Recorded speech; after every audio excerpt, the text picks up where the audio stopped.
Okay guys, Jeff here, just going to start the build on this. I'm doing this lunchbox size little power box. So if you've watched, you know I've done bigger generators, solar generators and whatnot. So I'm going to do one with this guy, which is just marginally bigger than a lunchbox. So I plan on putting inside of here a 10 amp hour 12 volt battery.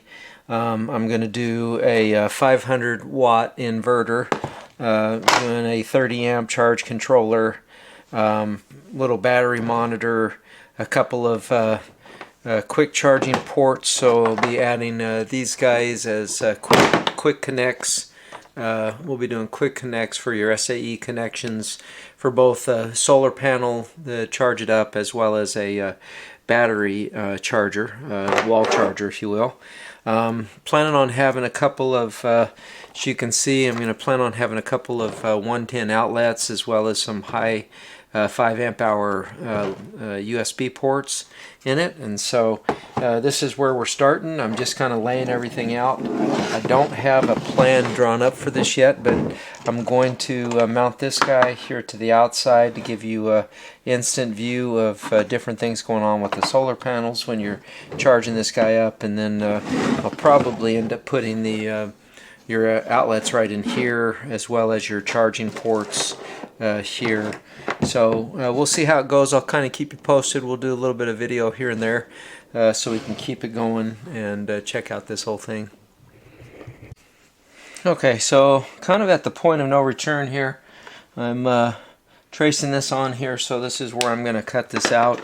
One of the thought processes is that if I were to take this guy and put him on the inside, when I open this to work on it, all of the connections are right here close to the hinge. So as you lift this like that, you have the least amount of travel of the wires. If I were to do this the other way and open it, then you've got all of this distance, all of this wire. So basically I'm just using kind of the hinge concept.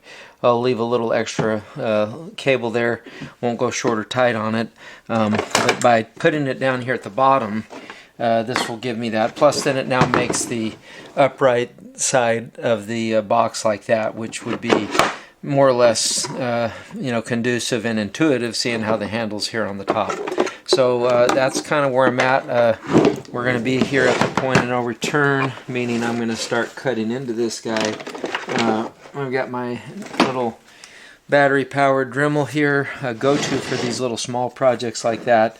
Cutting through this plastic is not going to be a whole lot, but I'm going to go ahead and do that real quick.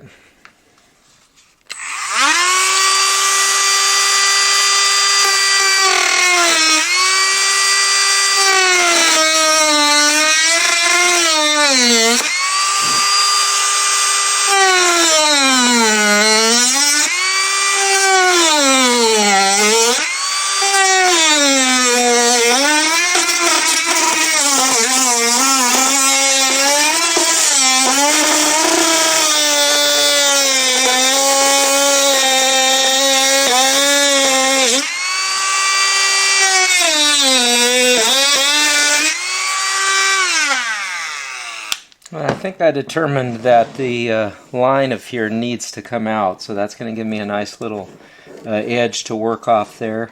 You'll notice that this plastic basically melts as it cuts, so it leaves a little bit of a edge there. I'll take my knife and kind of clean that up once I get a little piece of it out, but I'm going to use this as a guide to make sure that line stays nice and straight, and I'll be right back to you. Okay, so like I say, kind of at the point of no return when you start cutting into things like that, and then voila, I've got that cut out here. I'm gonna go ahead and get a little mat knife and cut the rest of that guy out. Okay, and people ask me, like on builds like this, why would you use a waterproof box if you're just going to cut holes in it? And that's a good point. I could use a little cheaper box. But what I find is that even the cheap, and this is one of the less expensive style of that. What I find is that they're just built in a way that you know, even though I'm corrupting it by putting a hole in it, it still has all the good components like the solid hinges and whatnot that you want for good closure, and then of course the sturdiness, because you're really, the whole point of the case is to protect what's on the inside, and I feel like that's more or less what I'm doing. You know, you can see by this guy, it's really nice thick plastic. And it's gonna do what I need it to do. So anyway, real quick, I'm gonna clean up these edges and try to deburr that so that we get a nice seat. You know, that our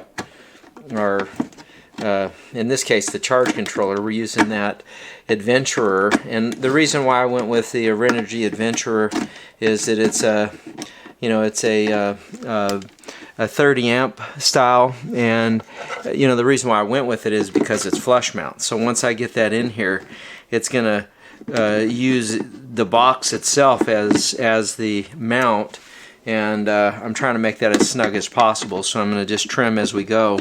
But that's one of the reasons why I use this, because it's a flush mount size. I can screw through these to help hold the components to it on the other side. So anyway, as I get this thing all fitted, I'll come back.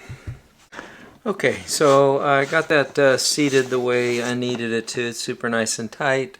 Gives it kind of a finished look. A little bummed about this edge right here. That kind of was the part of my Dremel that was riding on that, and it was spinning fast enough to heat that up and melt that. But anyway, that's just the kind of stuff you live with in your do-it-yourself projects. I'm going to be okay with that.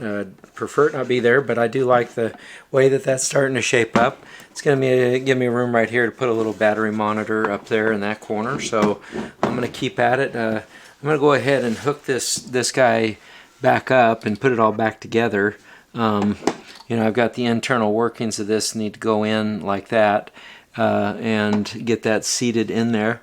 This is going to give me the opportunity to get that, and then I know on the inside, once I open this up, how much space, you know, that's going to encroach on inside of here. So we'll see how it goes. I'm gonna check that out here. So I'll be back. Okay, I'm just putting this charge controller back together. I needed to take it apart so I could trace the profile of this to see where I was at, and I thought I'd put it back together before I start losing little teeny parts and things like that will invariably get lost the longer they stay separated. So yeah. Okay, this guy came with some screws. I don't really need to pilot these holes, but it'll just make sure there's no material that gets stuck in between there. So piloting these holes will definitely make it easier for the screws. So they've got some basically grabber style screws that go through this. So I'm going to leave a little bit of meat there for the grabbers to grab a hold of, but you saw that material that I pulled out. That material would then get stuck in between the two layers. So, and I don't need that tight of a space in there, so I'm going to really quick screw the back of this on.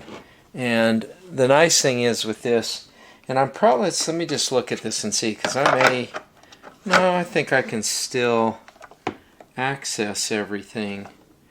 The main thing is I want to be able to wire this without a whole lot of you know, struggle. So that's the main thing. All right, decided to go ahead and kind of mount these so I could start wiring things up as I go. So I'm just marking where this needs to go. Thankfully, this guy has quite a bit of play, so you can see that more or less that little molding piece on the outside is going to give me quite a bit of forgiveness here. I still want to get this as tight as possible. That way I get a snug fit, and so I'm just trying to draw a little better shape as to what that is, and I think I'll just try hole punching it a couple of hole punches side by side to see if that's going to make it fit in there. So I'm going to try that, and then I'm going to actually mount both of these guys right here. One will be for the solar panel, and then the other one will be for the battery charger. Alright, let's see how this goes here. Got a 1/2 inch bit here. I think the 1/2 inch side is really what I was looking for. And that's just a little aggressive of a bit. That sometimes that grabs a hold of stuff. There you go. So make sure you have a good hold of that. And then I think seeing that, I may just try going just beside it, see what happens here.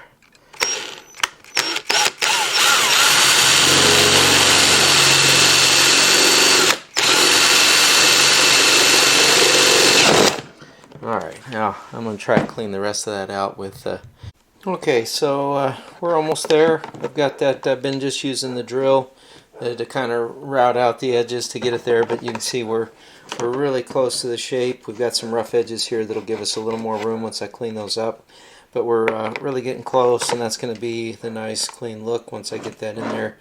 I'm debating whether or not to just use little plastic screws in that, or if I want to just drill through it and rivet it. I always like the idea of the rivet. I know it's a lot more permanent. Well, not permanent, but it does hold it a lot more secure and less likely for a screw to back out.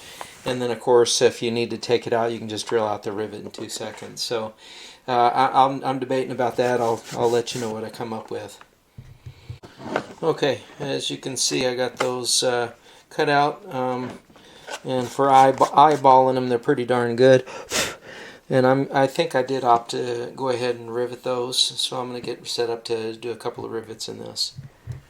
Alright, so I'm going to go ahead and put a rivet in these. I'm using a little small 1/8 inch rivets, which are going to take, let me make sure that's going to get to the other side.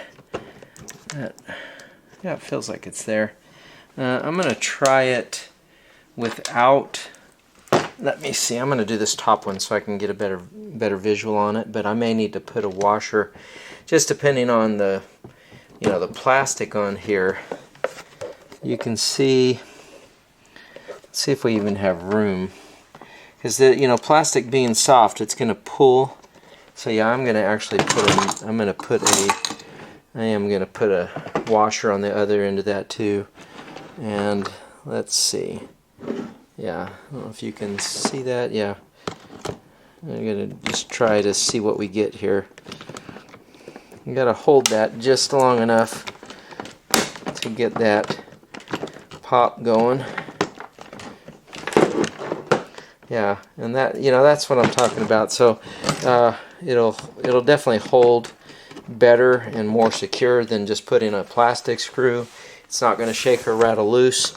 And then, like I say, if I ever needed to change that, swap it out, I can just drill out the center of that rivet and start over. So the rivets, I think, are going to be the way to go. I'd like it to look, the dark black. I know they make black rivets. I don't have any, just to be a little more uniform with the build. But those kind of things I do worry about the aesthetics of what I build, because that.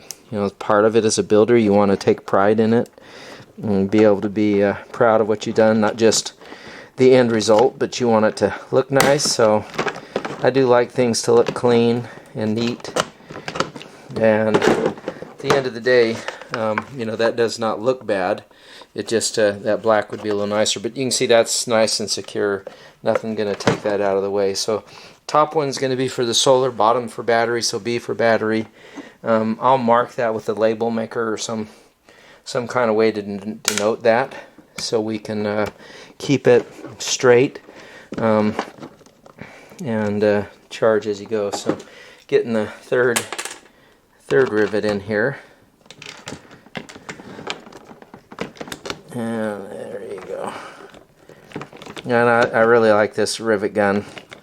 It has the versatility of getting in a lot of tight spaces and all of that. And got one more rivet to go.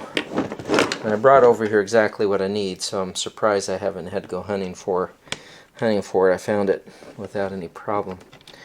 And I did, you know, one of the things I've learned with rivets is that yes, you can drill a bigger hole than what you need, because ultimately it's the size of the nut on the, or the you know, the ball that it forms once you start to pull that rivet in that matters, and that is true. But it's like with anything, the tighter the fit, the less moving around you're going to get on stuff. And so I've learned to, you know, drill out my rivet holes the same size as the rivet, or just 1/64 bigger, so that it goes in there nice and tight. So anyway, so all 4 rivets in. It's going to give us a nice solid seal on there. These guys give us a nice access to the battery without having to open it up, put our solar panel on here, or put our wall charger on there. Either way, we can charge this guy up.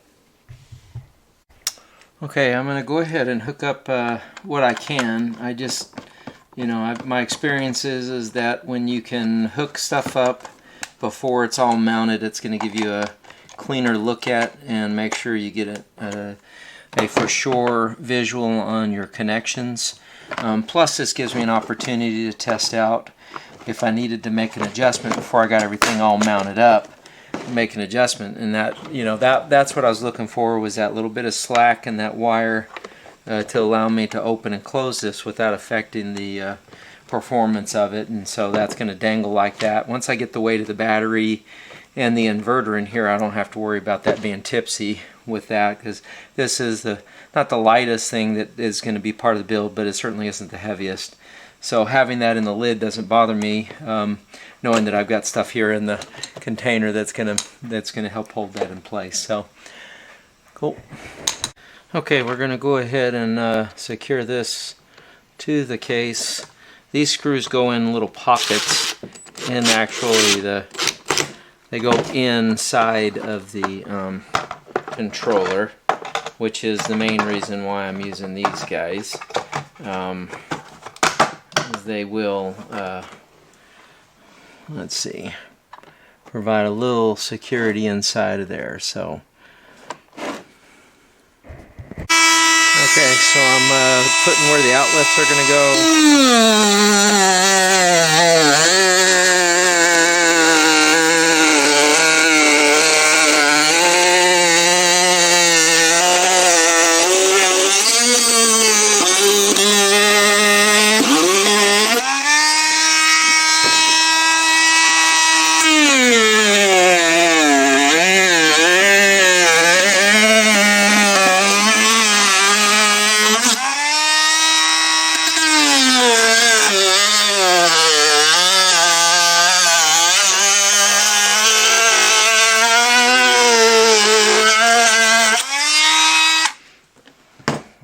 See how we did here. Okay, so we're getting the faceplate of this inverter screwed back in. I had some stainless steel screws that actually worked out really nice to replace the small ones that came on it.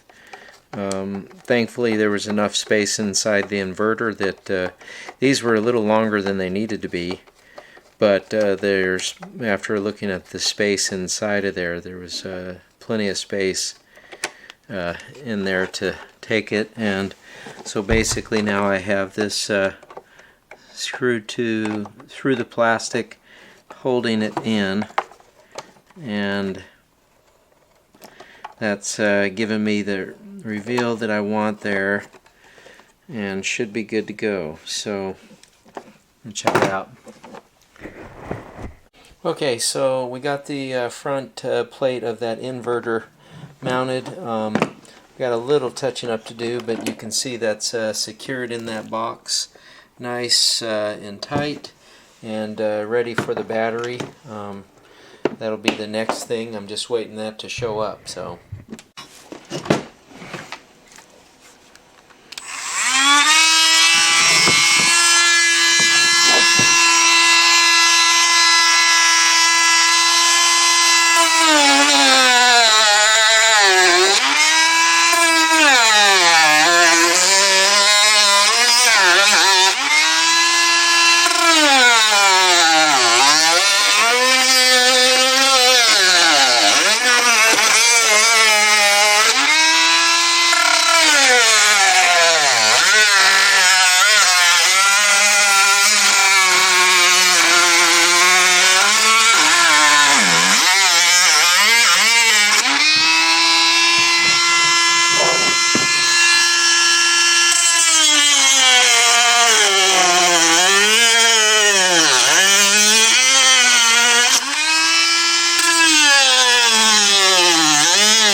Alright, just cutting a hole for the battery monitor.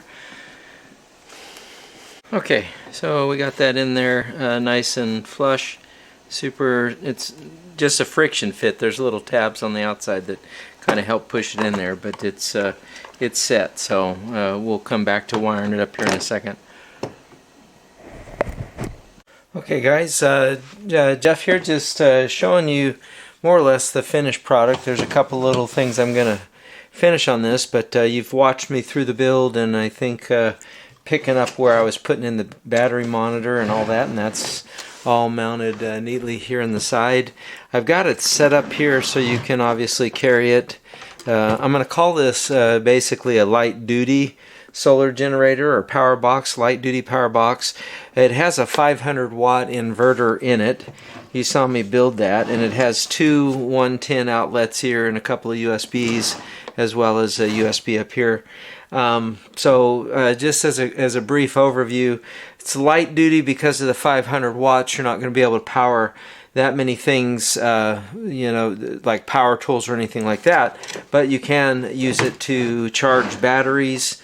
It'll easily do that. And then of course you may not know it, but I'm actually running, you'll see it now, but I'm running the light for this video off of that. And so I'm using the very product that I built to help run and promo the product that I built. So using the light that I'm powering up here. So obviously it does enough. And again, light duty, you would not want to have this to run a coffee maker or toaster or air fryer, anything with an element hair dryer, anything like that that would take a ton of stuff, especially in the 12 volt arena. You'd be pulling 70 some amps and hundreds and hundreds of watts, and so this is not that. This is a light duty guy you could take out in the job site to charge batteries, provide a little side lights and things like that, charge your phone, and do it very well. This 10 amp hour battery, as you can see here, let me unplug some of this so I can, but you can see with this 10 amp hour battery right here that you're going to get at the current rate 2 hours and 25 minutes running this light. So obviously you could be on site for quite a while with this guy without having to worry about charging it. Adding a couple of battery chargers to it, that drops it down to about an hour and 15 minutes between the lights and the batteries. So obviously, again, a light duty setup, it will help you get through stuff. I did try it before I brought it back out here.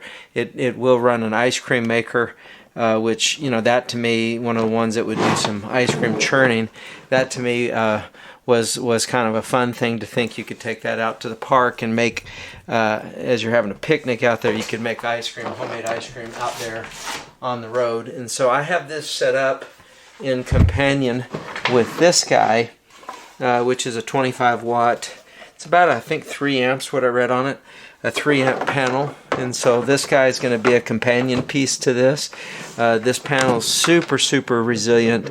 I'm really intrigued by this protection here. If you notice this, this guy has, you know, it's almost like no glass. Well, it is no glass. It's like a plastic film. So I'm not worried about scratching or breaking that.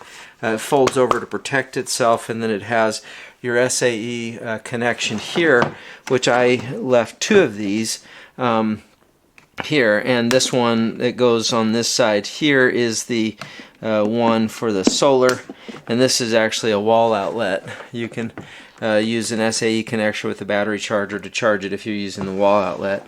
But anyway, this little companion piece here is going to be able to recharge that battery if you're out on the job site and you wanted some time. It has some carabiners and some things you can use it to hang.